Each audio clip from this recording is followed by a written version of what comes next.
क्या कभी आपने मोलर मास का नाम सुना है? क्या कभी आपने मॉलिक्यूलर मास का नाम सुना है? कभी ग्राम एटॉमिक मास का नाम सुना है?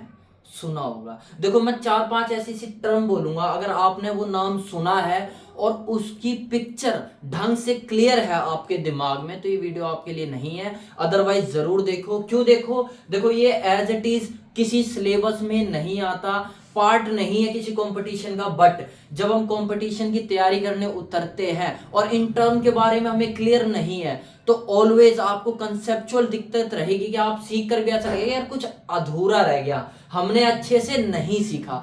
तो वो चीजें कुछ ऐसी है, जैसे मैं बोल दूं आपसे, क्या आपने एलिमेंट का नाम सुना है? और यार ये तो बच्चों वाला काम है, ये तो सुना ही है। लेकिन अगर साथ में मैं पूछ लूं क्या एटम का नाम सुना है? बोलो ये भी कुछ सुना हुआ लग रहा है। लेकिन अगर मैं पूछ लूं एलिमेंट, एटम और भी चीज, मॉलिक्यूल का नाम सुना है?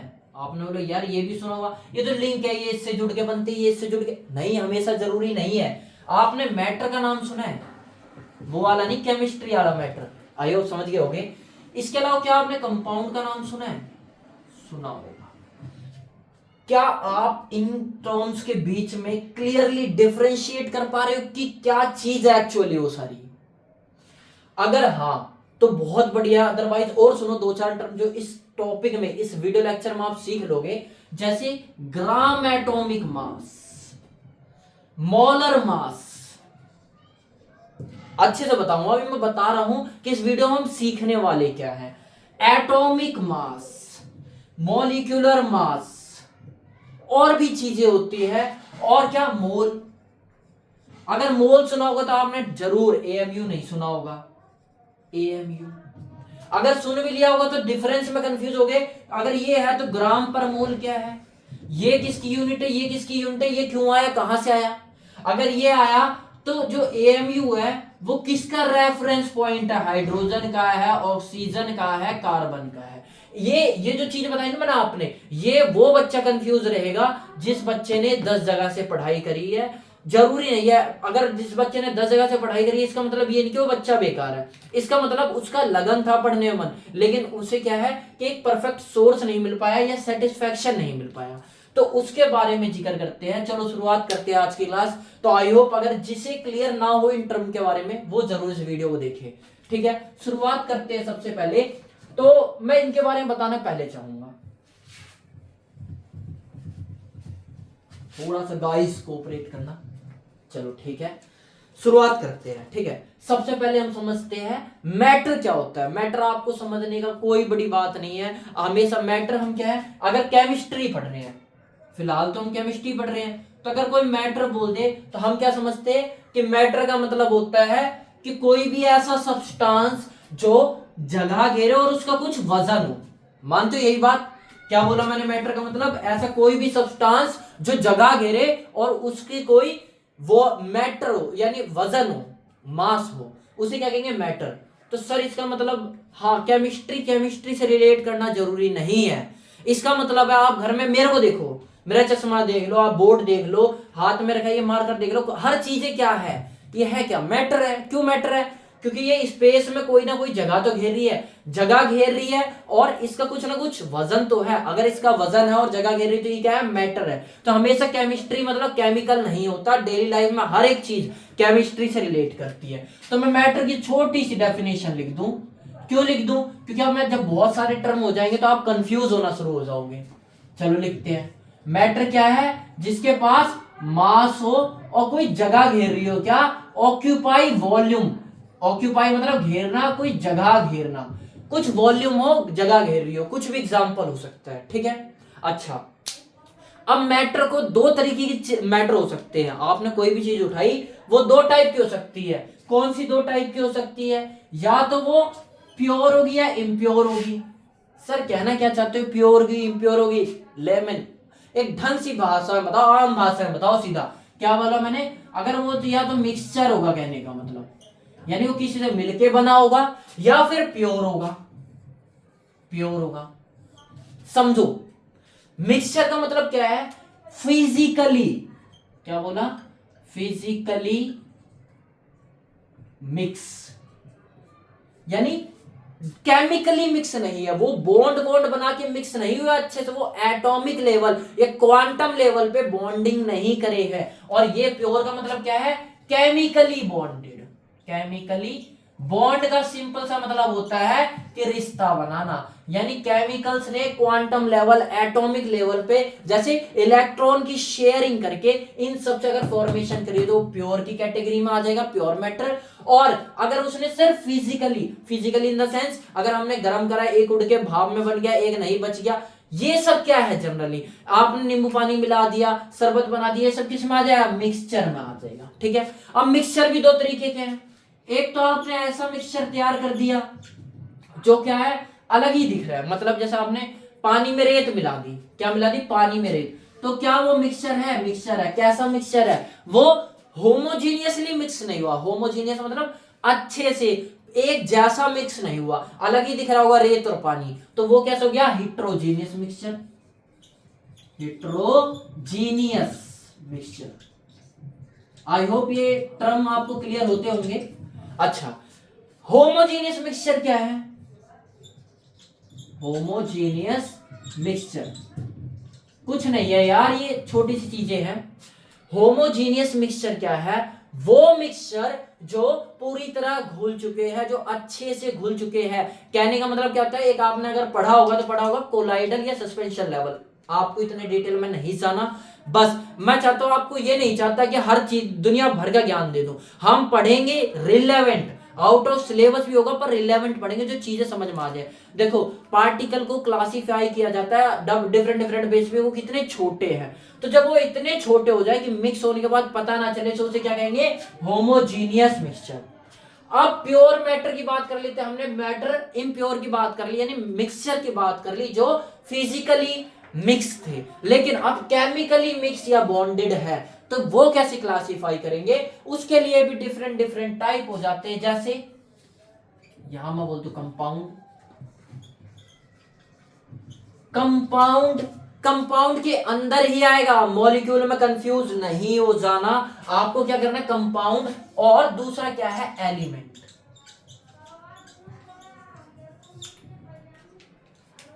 थोड़ी सी क्लियरिटी में प्रॉब्लम होगी, ध्यान से देखना। कंपाउंड और कंपाउंड फर्दर डिवाइड किया गया, किन चीजों में डिवाइड किया गया, एक तो डिवाइड किया गया आयंस, एक हो गया मॉलिक्यूल। कंपाउंड मतलब ग्रुप ऑफ एटम्स, इसमें समझो आप, यहां भी मॉलिक्यूल, बोलो सर आपने क्लासिफाई में दो दो बार मॉलिक्यूल लिख दिया और एटम, समझो बात को। आपने पीरियडिक टेबल देखी है, अगर आपने पीरियडिक टेबल देख रखी होगी तो कुछ ऐसा होता है, ये एस ब्लॉक, ये डी ब्लॉक, नहीं आपको कुछ ध्यान में नहीं रखना इतना, ये P block, F block, S block, D block, P block और ये एफ ब्लॉक, देखा हुआ ऐसा। वहां पे आपने नहीं देखा तो कोई नहीं, आप आने वाली क्लासेस में पढ़ लोगे, आपने ऐसे बहुत सारे एलिमेंट देखे होंगे। ठीक है, हम क्या बोलते हैं, ये पीरियडिक टेबल है, यानी पीरियड में अरेंज है, क्या अरेंज है, element, periodic table of elements.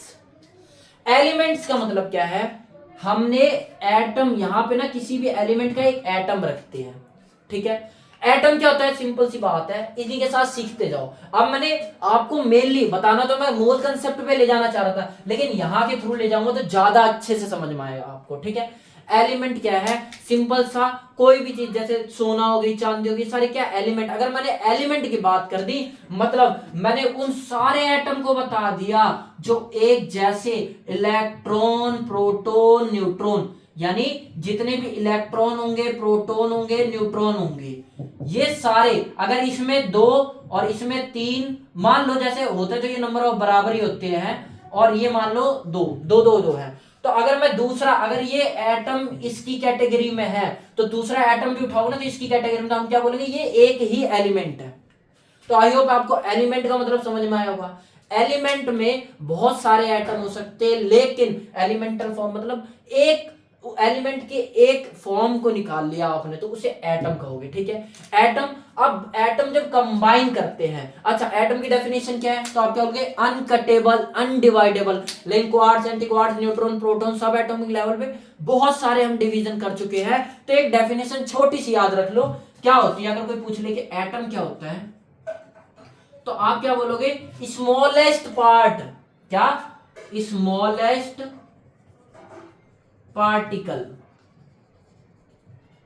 Of any matter. Matter को आप सब्सटेंस भी कह सकते हो, कोई दिक्कत नहीं है। क्या सकते हैं? मैटर को आप सब्सटेंस भी कह सकते हो। सब्सटेंस मतलब कोई ऐसी चीज, ठीक है। Smallest particle of any matter, किसी भी मैटर का स्मॉलेस्ट पार्टिकल जो कि सबसे छोटा होने के बावजूद केमिकल प्रॉपर्टी को रिटेन करता हो। क्या बोला मैंने? एक बार लिख देता हूं मैंने क्या बोला? केमिकल प्रॉपर्टी को क्या करे? रिटेन करे। मतलब वो इतना छोटा हो जाए पर जो उसके पूरे की प्रॉपर्टी है, बहुत सारे की है, वो एक सिंगल भी रखता हो, यानी जो मेन प्रॉपर्टी है ऐसा ना हो कि उसे आपने इतना काट दिया कि वो प्रॉपरली अपनी प्रॉपर्टी को शो नहीं कर सकता। आगे बढ़ के सीखते हैं मॉलिक्यूल।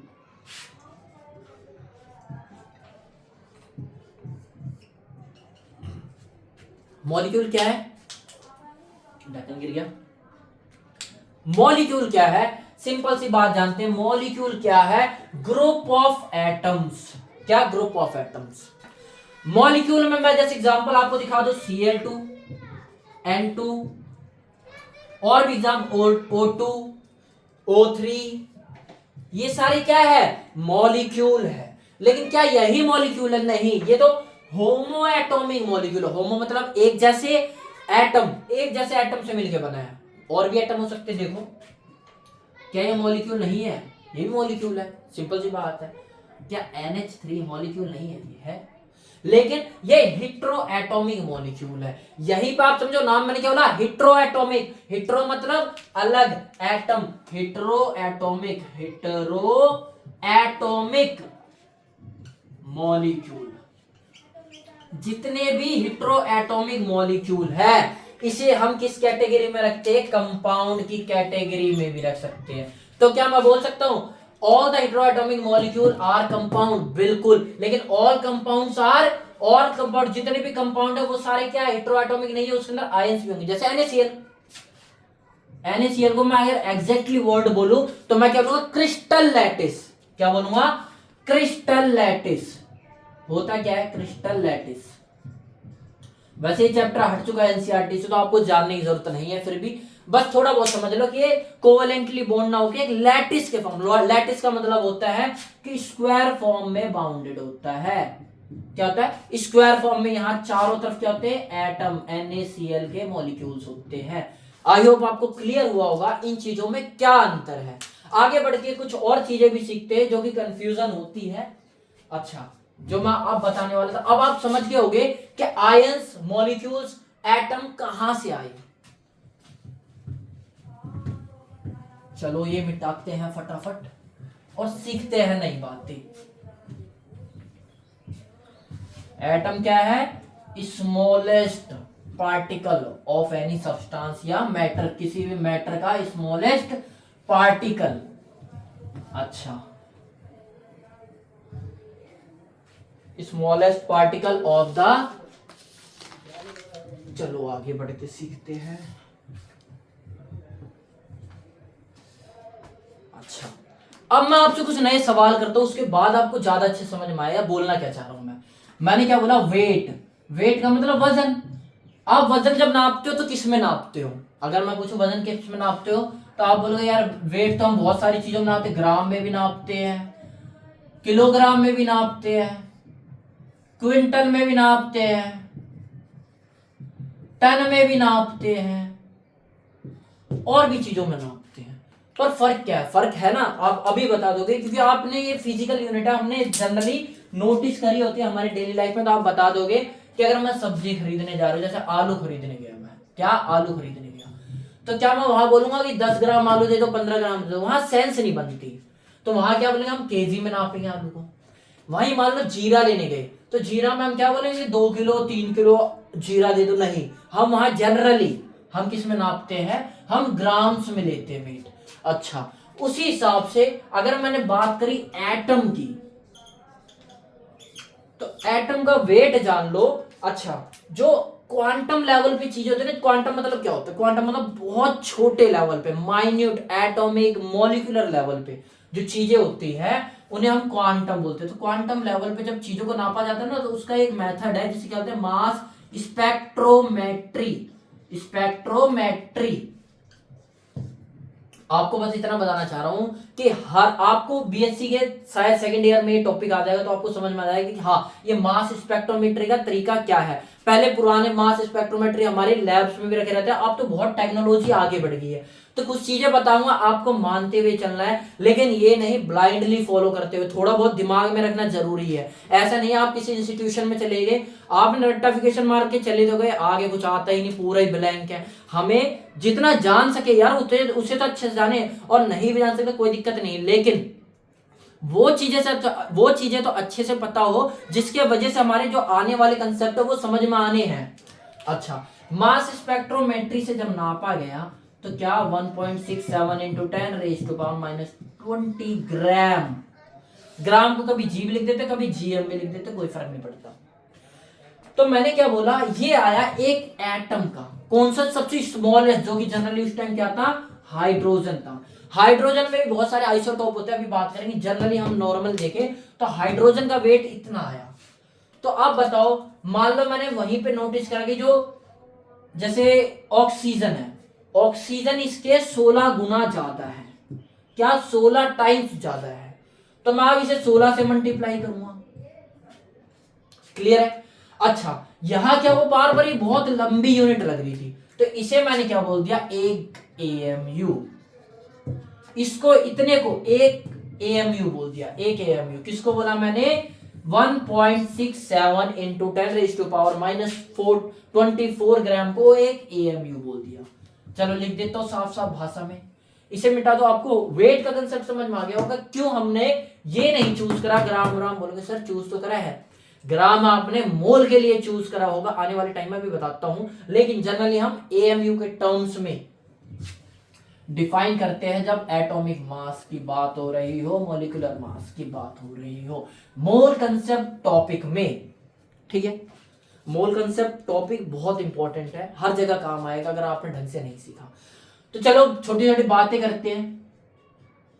बातें करने का पॉइंट मतलब, एक ऑक्सीजन एटम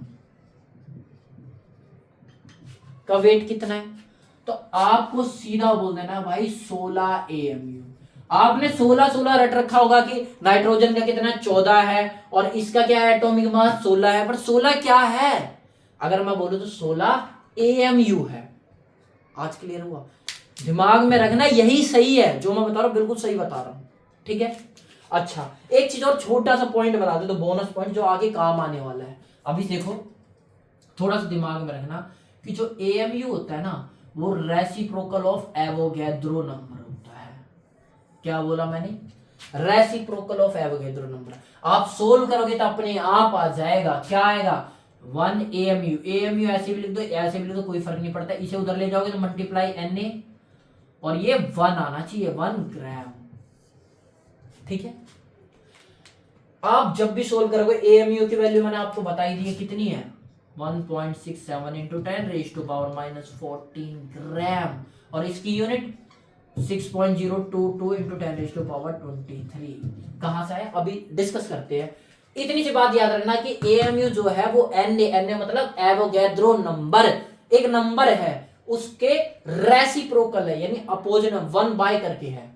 ठीक है, वापस अपने टॉपिक पे आते हैं। एक ऑक्सीजन एटम का वेट कितना होगा, एक एक्स ऑक्सीजन एटम का बोला, एक मोल का नहीं बोला, तो मैं क्या बोलूंगा, 16 एएमयू। ठीक है। अच्छा, उसके बाद अगर मैं पूछ लूं कि अगर एक, ये क्या है, एटॉमिक मास है, लिख दूं मैं,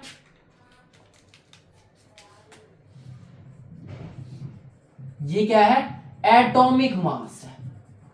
चलो भाई, अब मैं पूछ लूं कि एक मोल का मतलब बताना पड़ेगा, पहले हम छोड़ते हैं, थोड़ा सा आगे बढ़ के हम थोड़ी सी नई चीज सीखते हैं। एक H2O, H2O है क्या, मॉलिक्यूल है, लिख दूं मैं मॉलिक्यूल। मॉलिक्यूल का वेट कितना है, तो आप कैसे कैलकुलेट करोगे, आपको एज इट इज पता ही है कि हाइड्रोजन का कितना होता है, एक और ये कितने 2 है, तो 2 प्लस में ऑक्सीजन कितना है 16 यानी 18 आ गया। 2 AMU 16 AMU तो 18 AMU। तो कहने का मतलब चाहे वो मॉलिक्यूलर मास हो चाहे वो एटॉमिक मास हो, उसका जो यूनिट होती है वो AMU होती है। ये क्या आ गया इसका, ये मॉलिक्यूलर मास आ गया। एक मॉलिक्यूल का मास बताना था, मॉलिक्यूलर मास बता दिया, मॉलिक्यूलर मास। चलो और नई चीजें सीखते हैं। एक टर्म सिखाने से पहले कुछ अच्छी बातें बताता हूं आपको। अच्छा, एक दर्जन का मतलब क्या होता है, एक डजन, डजन इंग्लिश में हिंदी में दर्जन, कितना होता है 12 होता है। सर 12 होता है, सही बात बोला मैंने। अगर मैं बोलूं 12 क्या होता है 12, तो बोलो सर नंबर है 12 होता है। एक दर्जन का मतलब 12, कोई भी चीज है 12, जैसे 12 पेन, एक दर्जन कम्बल मतलब 12 कम्बल। अगर मैंने बोल दिया एक दर्जन मार्कर मतलब 12 मार्कर, एक दर्जन लाइट्स मतलब 12 लाइट्स, एक दर्जन कुछ भी किताबें मतलब 12 किताबें। ठीक है, मतलब एक नंबर है। वैसे ही सिमिलरली, वैसे ही अगर मैं बोल दूं 1 मोल, तो आपके दिमाग में ये चमक जाना चाहिए, into 10 raised to power 23, 6.022 into 10 raised to power 23। क्या चीज 23 नंबर है ना, नंबर की कोई यूनिट नहीं होती। क्या है, यूनिट लेस है, यूनिट लेस है।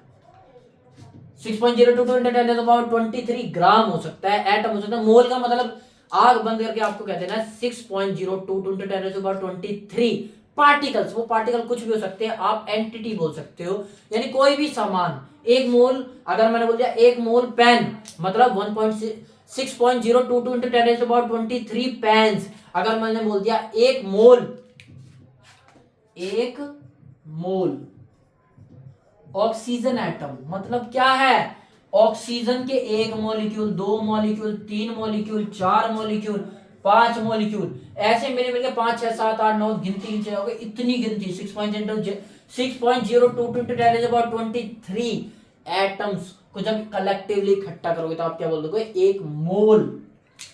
आई होप क्लियर हुआ होगा। मोल का मतलब समझ गए। अब बताता हूं मैं आपको, मोल का मतलब आई होप क्लियर हुआ होगा। अब यहां से एक नई चीज जानो। क्या नई चीज जानने वाली है कि अब मैं बताओ, एक एटम, एक ऑक्सीजन एटम का वेट कितना था 16 AMU।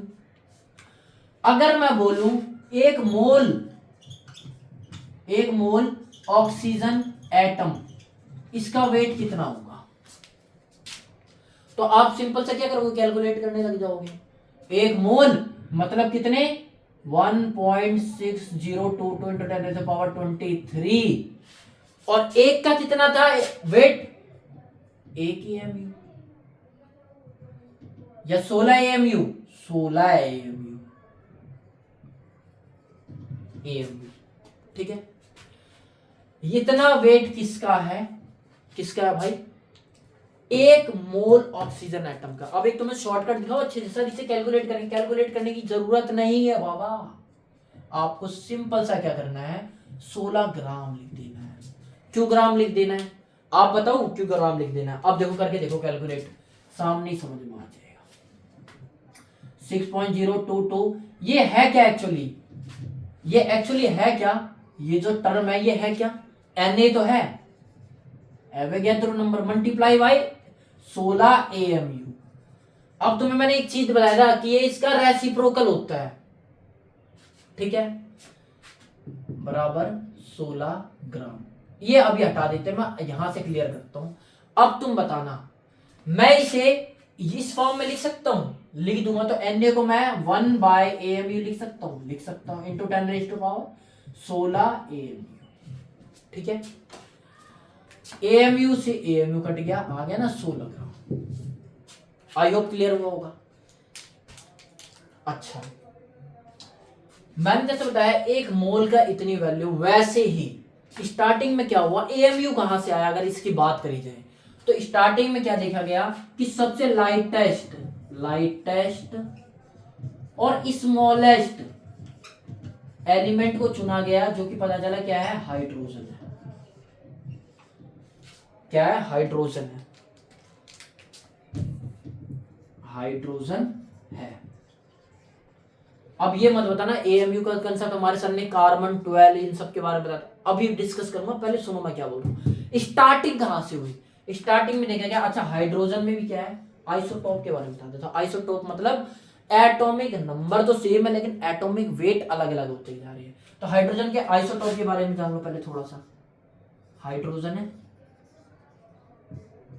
ड्यूटियम, ट्रिटियम, ड्यूटियम को हैवी वाटर कहा जाता होगा। आई होप आपको ये बातें पता होगी।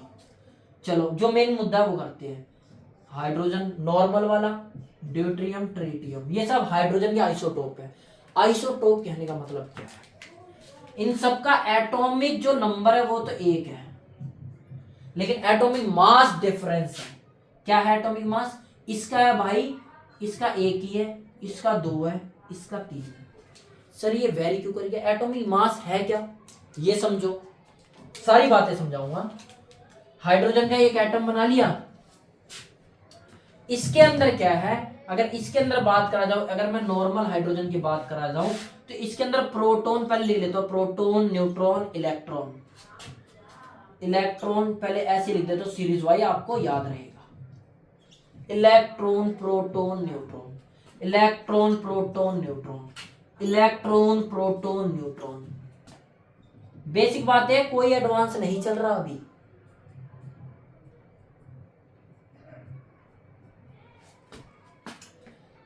एक इलेक्ट्रॉन था, एक प्रोटॉन मिला, 0 न्यूट्रॉन मिला। अगर 0 न्यूट्रॉन मिला तो यहां से एक कंसेप्ट और सीख लो कि न्यूक्लियर फोर्स क्या होती है। न्यूक्लियर फोर्स होती है जो प्रोटॉन के बीच जो रिपल्सन होता है ना, न्यूट्रॉन लाके क्या करते हैं, बैलेंस करने लगते हैं, न्यूट्रॉन आ जाते हैं उनके बीच और इनके बीच क्या एक स्पेशल फोर्स लगने लगे जिसे हम न्यूक्लियर फोर्स कहते हैं, लगने लग जाती है जिसे हम न्यूक्लियर फोर्स कहते हैं। अब यहाँ पे तो न्यूट्रॉन नहीं है तो क्या कोई न्यूक्लियर फोर्स होगी, नहीं होगी, यानी न्यूक्लियर फोर्स एब्सेंट होगी। बहुत अच्छी है, सीखने वाली बात। यहां पे क्या कहानी है, अब न्यूट्रॉन के नंबर में वेरिएशन आएगा, 1 2, यहां पे 2। अब तुम बताना एटॉमिक मास कैसे निकालते हैं। एटॉमिक मास अगर मैंने पूछ लिया कि एटॉमिक मास कैसे निकालते हैं, तो अगर पढ़ा लिखा बच्चा हो ना, कोई पढ़ रखा हुआ है, पढ़ रखा होगा कहने का मतलब अगर किसी ने रट रखा होगा, अगर पढ़ा भी नहीं होगा ढंग से, तो एटॉमिक का मास पता क्या बता देगा वो, sir mass of proton plus mass of proton plus mass of neutron. मानो दिक्कत नहीं लग रही इसमें, क्यों भाई, कोई एटॉमिक मास का मतलब किसी एटम का मास। एटम के अंदर तो 3 चीजें होती है, आपको पता होगा कि इसके बीच में प्रोटॉन और न्यूट्रॉन होता है, इसमें इलेक्ट्रॉन। क्या इलेक्ट्रॉन का मास इंक्लूड नहीं करेंगे, क्या मैं ये नहीं बोलूंगा मास ऑफ इलेक्ट्रॉन, तो आप बिल्कुल कह सकते हो सही बात है, आप तीनों चीज को इंक्लूड करोगे। पर जनरली यही सही था वो बच्चा, क्यों ये गलत वाली कोई बात नहीं, आप इसे भी इंक्लूड करो, पर ये इनके कंपैरिजन में नेग्लिजिबल है। क्यों, इनका वेट तो क्या है, जो मैंने आपको बताया एएमयू का वेट है, एएम का मतलब ये वाला वेट है, और मास ऑफ ये क्या है 9.1 इंटू 10⁻⁻27 -24 -27 में सोचो कितना ज्यादा छोटा है, इसलिए इसे नेगलेक्ट कर लिया गया। क्या नेगलेक्ट हो गया ये, ठीक है। आई होप आपको क्लियर हुआ होगा। एटॉमिक मास में मास ऑफ प्रोटॉन और मास ऑफ न्यूट्रॉन ही क्यों लेते हैं, क्योंकि ये इन दोनों का मास इसके कंपैरिजन में बहुत ज्यादा है। कितना ज्यादा है, लगभग 1837 टाइम्स ज्यादा है। अच्छा वापस आते हैं, यहां पे क्या है, एक प्रोटॉन है एक, और यहां पे 2 की जगह 3 न्यूट्रॉन है। एक प्रोटॉन, देखो यहां पे थोड़ी मिस्टेक हुई, एक प्रोटॉन, यहां पे क्या है 2 प्रोटॉन 2 न्यूट्रॉन, 1 न्यूट्रॉन 2 न्यूट्रॉन, ऐसे सीरीज वाइज चलता रहता है, याद रखने का तरीका है।